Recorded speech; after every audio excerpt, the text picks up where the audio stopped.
demônios e seres espirituais são, para muita gente, o assunto mais legal da Bíblia Sagrada. E no meu último vídeo que eu falei sobre isso para vocês, eu expliquei um pouco sobre quem são os anjos segundo a Bíblia. Você assistiu esse vídeo? Eu falei, por exemplo, sobre Gabriel, que é o anjo mensageiro de Deus. Eu falei sobre Miguel, que é o arcanjo protetor e guerreiro do céu. Falei também para vocês sobre seres espirituais estranhos, como os querubins e os serafins. E expliquei, segundo a Bíblia, o significado verdadeiro de cada um. Mas se você assistiu esse vídeo, você viu também que faltou eu sobre quem são os seres espirituais mais perigosos. E é por causa disso que nesse vídeo eu vou falar dele. Vamos falar sobre o Tinhoso, o Capeta, o Sete Pele. Vamos falar sobre Alexandre de Moraes. Mas sim, existem seres espirituais do mal. E nesse vídeo eu vou te explicar quem de verdade são. Então preste atenção, porque esse vídeo aqui vai ser pesado. Mas antes da gente entender o que são entidades vocês precisam realmente entender da onde eles vieram. Porque eu não sei se vocês sabem, mas os demônios, eles não foram criados como demônios. Isso é lógico. Os demônios, inicialmente, foram criados por Deus como anjos. Cara, entender isso é muito... Porque quando a gente entende isso, a gente compreende que o mal, essa coisa chamada mal, não foi algo que foi criado e surgido no Jardim do Éden, no pecado original. Muito menos foi algo criado por seres humanos. O mal verdadeiro, segundo a Bíblia, foi algo que surgiu, olha que doideira, em algum lugar da eternidade. A Bíblia nos conta que na eternidade existia um ser bonito e poderoso chamado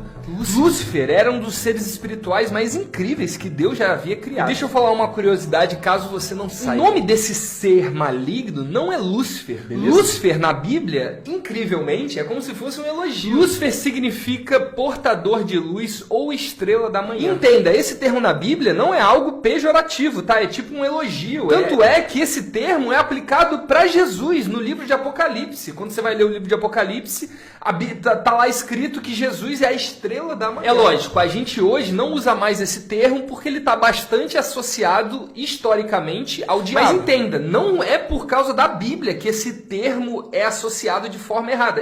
A gente associa por algo que aconteceu na história, não é algo bíblico, entendeu? Porque Lúcifer na Bíblia é algo bom, porque assim, o diabo inicialmente ele era um ser poderoso, ele foi um ser criado por Deus, um ser de muito louco entender isso. Mesmo que Lúcifer não seja algo sempre ruim, eu vou aplicar esse nome ao diabo porque isso é o que todo mundo conhece. A Bíblia conta então que Lúcifer foi o primeiro ser que se rebelou contra o Criador. E a teoria hoje mais aceita é que o que fez Lúcifer se revoltar contra Deus foi ele se achar merecedor de receber a glória que só o Altíssimo poderia receber. Lúcifer queria ser adorado o próprio Deus. E isso é muito Essa então foi a principal causa que fez Lúcifer se rebelar. E por que eu acho isso muito louco? Porque isso mostra que a raiz de toda a maldade na eternidade e no universo não nasceu de uma música, de uma droga ou de algo físico. A Bíblia deixa clara que a raiz da maldade no universo nasce do orgulho, da altivez, do ego, da vontade de ser idolatrado, da vontade de ser adorado. Lúcifer não aceitou o seu lugar inferior mediante ao Criador. Ele quis se elevar e ser maior do que o Altíssimo, e por causa disso ele caiu. A soberba de Lúcifer, então, precedeu a sua queda. E isso é muito louco, porque você imagina, o mesmo pecado que fez Lúcifer cair da eternidade e se tornar o diabo, não é um pecado tão difícil de cometer. É o pecado do orgulho, que pode ser cometido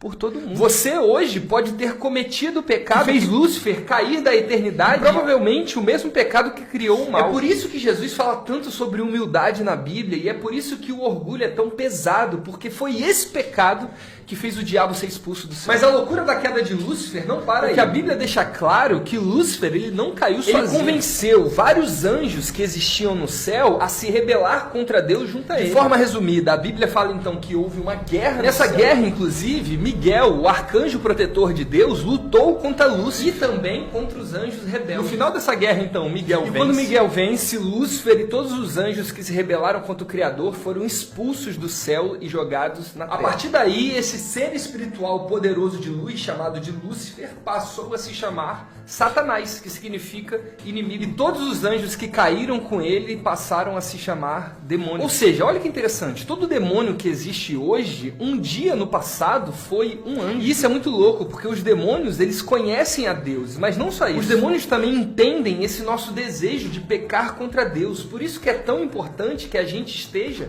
vigilante. Porque o demônio sabe aquilo que nos faz pecar, porque de pecado ele entende muito. Por exemplo, quando você escuta aquela música do mundo que você diz pra todo mundo que não tem problema nenhum, o demônio vê o seu coração e sabe que mesmo que a música realmente não tenha problema nenhum, pra você talvez desperte algo que te afaste de Deus. Ou nem música, talvez um filme que tem uma cena de sexo meio escondida assim, meio uma cena sensual. Que pra muita gente não tenha problema nenhum, talvez pra você tenha, e o demônio sabe disso. É muito assustador pensar dessa forma. Muita gente acha que os demônios nem conhecem a Deus, muito menos Jesus. Mas isso, biblicamente, é mentira. A própria Bíblia diz o contrário disso. No Evangelho de Marcos, capítulo 5, versículo 6, olha que doideira acontece. Basicamente, nessa passagem, Jesus encontra uma pessoa endemoniada, com muitos demônios dentro dela. Quem não tem conhecimento da Bíblia deve achar que quando os demônios encontram Jesus, os demônios vão para cima de Jesus para bater em Jesus, né? Mas não foi isso que aconteceu. Deixa eu ler exatamente o que aconteceu quando vários demônios encontraram Jesus. Quando ele viu Jesus ao longe, quem é ele? Os demônios, o endemoniado. Correu e o adorou, e clamando com grande voz disse: que eu tenho contra ti, Jesus, filho do Altíssimo?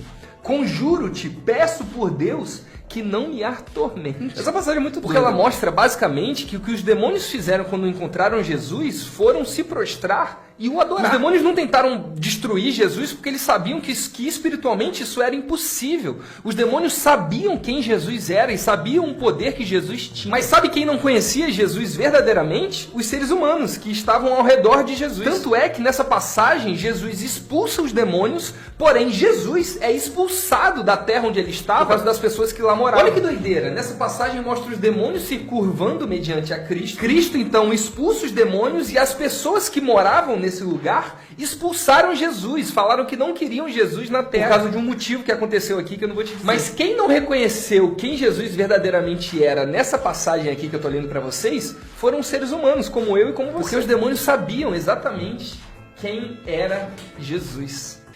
Essa passagem mostra que a nossa ignorância muitas vezes faz com que a gente seja mais burro que os demônios. Doideira. Agora presta atenção numa coisa aqui, porque isso aqui é muito importante. A Bíblia nos conta que a raiz de toda a maldade humana foi causada por uma cobra que tentou a Eva a pecar contra Deus. Você conhece essa história, né? Tá lá no livro de Gênesis, a história de Adão e Eva, todo mundo Então, a Bíblia revela pra gente quem que é essa cobra, só que ela só revela no último livro da Bíblia, que é o livro de Apocalipse. Quando a gente lê esse livro, a gente descobre que a cobra falante que tentou a Eva para fazer com que Adão e Eva pecassem era de verdade Satanás. Ou seja, o principal foco de Satanás, por algum motivo, é tentar corromper e destruir a humanidade, que é a principal criação de Deus. Não sei se você sabe disso, mas nós, a humanidade, nós somos a coroa da criação, a principal criação de Deus. Nós fomos postos nesse mundo para governar a Terra, para sermos nessa Terra, nesse mundo, representantes reais de Deus. Isso somos nós, e é exatamente isso que o diabo quer corromper. Porque Deus nos deu de graça aquilo que o diabo fez tudo para ter. O objetivo, então, principal de Satanás e seus demônios é fazer com que nós nos afastemos de Deus, mas não só isso. Satanás quer que nós, a criação de Deus,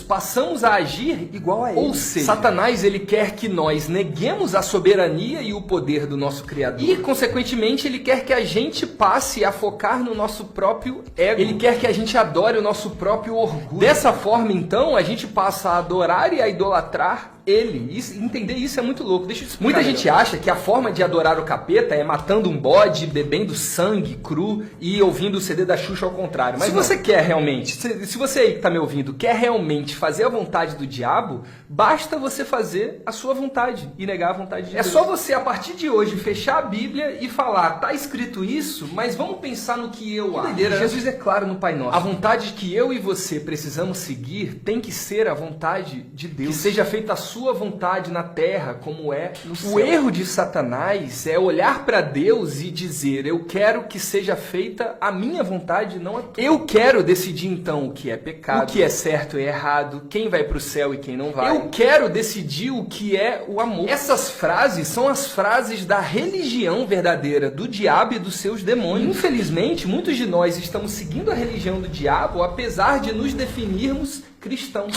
Que doideira. Então presta atenção. Eu sei que, infelizmente, a gente vive numa geração hoje que muitas vezes ignora totalmente o mundo espiritual. A maioria das pessoas hoje se dizem cristãs, mas não tem noção do que está escrito na Bíblia. Um bom exemplo disso é que hoje em dia ninguém fala, por exemplo, que na Bíblia vários demônios e vários seres espirituais malignos são sim os causadores de vários distúrbios mentais. Tem gente que era maluco na Bíblia não por causa de condição genética ou de biologia, era maluco por causa de demônio. A Bíblia diz isso claramente. Essa passagem que eu li para vocês sobre o endemoniado gadareno, a Bíblia diz que ele era considerado um maluco. Se, por exemplo, esse endemoniado gadareno vivesse hoje, nenhum cristão provavelmente iria orar por ele. A gente ia levar ele para um psicólogo e esperar ele melhorar. E eu não estou dizendo aqui que ir para o psicólogo é errado, mas existem coisas que só são resolvidas espiritualmente. Se você hoje, por exemplo, orar por alguém que está ansioso ou deprimido, pode ser que você vá até preso. Muita gente fala, por exemplo, que depressão não é falta de Deus. Pode não ser falta de Deus, mas pode ser também. A gente não sabe. Uma coisa que eu sei claramente é que os demônios da Bíblia várias vezes causam doenças mentais. Mas isso também não significa que toda doença mental é causada por um demônio. Então entenda bem o que eu estou falando. Eu não estou falando para você não ir para o psicólogo, que tudo é demônio. Eu estou falando para que eu e você não ignoremos o mundo espiritual. Porque o mundo espiritual, ele existe e ele vai interferir na sua vida, você acreditando ou não. Até porque independente se você é ateu, cristão, macumbeiro, independente de quem você seja, quando você morrer,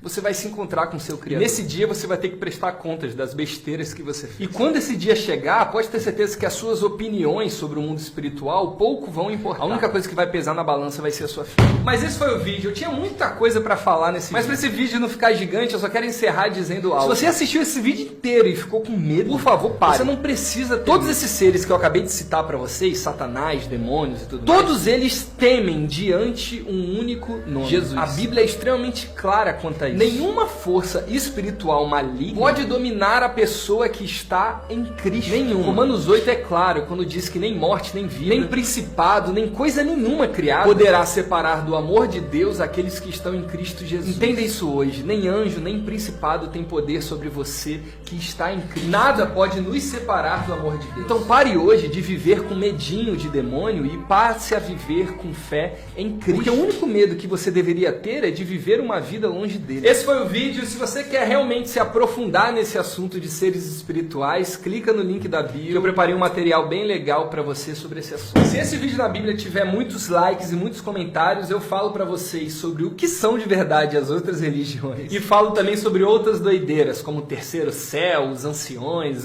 outras doideiras. Mas só se esse vídeo tiver muito comentário dizendo o que quer e muito like. Depende de vocês. Que Deus abençoe sua vida. Tchau.